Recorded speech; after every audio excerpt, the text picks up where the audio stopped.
The only people who don't want to disclose the truth are people with something to hide. By profession, you're a debt collector, and you were working on a case. You were trying to get information about an individual who owed money to companies, and somehow Barack Obama came into this story. Tell us how this all started. Well, yes, sir. Actually, it was on one of the nights that I actually choose, to go ahead and do my skip tracing. Because as part of my business, we have to. What's skip tracing? We have to verify the names and addresses of our debtors. What's skip tracing?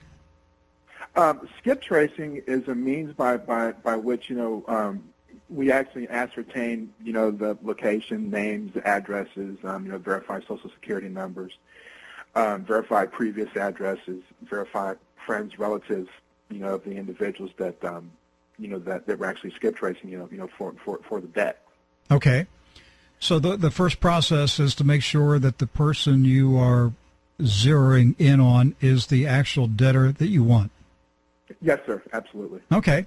So you were working on another case involving another individual, and did this individual live in Washington or Chicago? What's the connection? Chicago. Okay. Yes, sir. All right. Go ahead and pick up the story. Sure.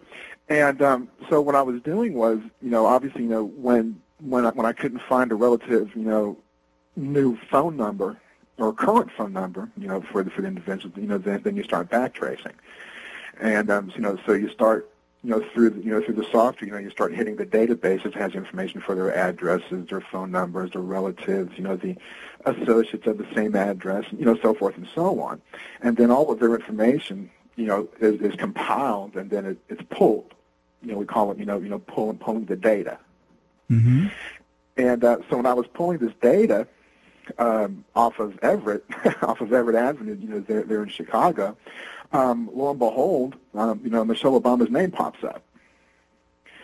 And so in the middle of the night, when you're doing these things, you just really don't have time, because you kind of don't want to lose track. So I just kept on going. And now, did Michelle Obama's name come up as a neighbor of this debtor?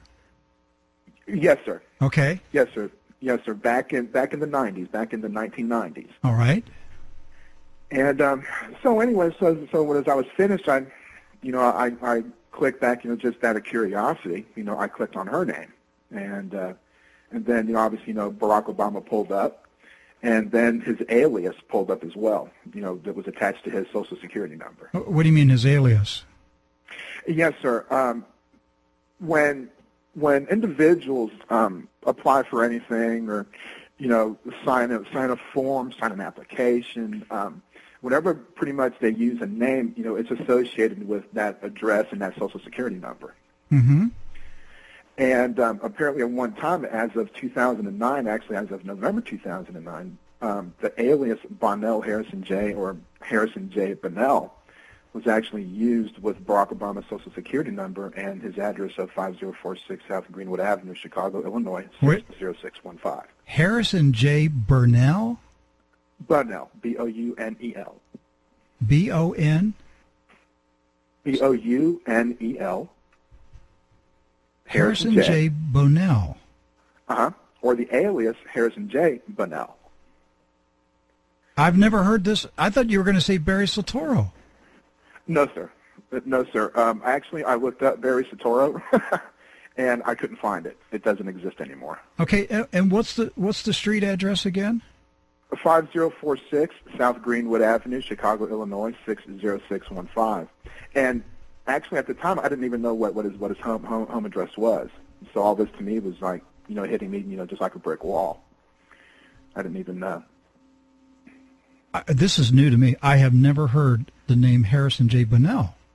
Yes, sir. Yes, sir. That was the irony. That was the first anomaly that I discovered, because it's sharing Barack Obama's Social Security number and his home address and the home phone number as well. Okay, so the Harrison J. Bonell, it's not just that Harrison J. Bonell is connected to the address where Michelle and Barack Obama live. You could say, okay, somewhere out there there is a Harrison J. Bonell who lived there at some time and got his mail at 5046 South Greenwood Avenue, Chicago. But you're saying that the name Harrison J. Bonell shares the same Social Security number as Barack Hussein Obama? Yes, sir, the exact one. But because what I did was, in order to double check these things, I have a way that I can backtrack it. And so when I took the Social Security number by itself and entered it into, my search screen, it reverted back and it pulled up Barack H. Obama, Harrison J. Bonell, or Bonell Harrison J. at the same time. It gave me two results for the same social. Okay, so what happened then? Well, I'm sitting there and I'm looking at it. I said, well, from my own experience, when you have multiple names with one Social Security number, I look at it, and well, I mean that's the way that we're taught really is to look at it as a case of either stolen identity, okay, or someone using his social, or he let somebody use that social.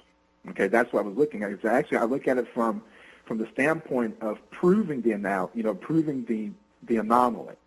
Not taking it for granted that it existed. I had to prove it. Okay. And so when I clicked on Bonell Harrison J's relatives, Michelle Obama pulled up.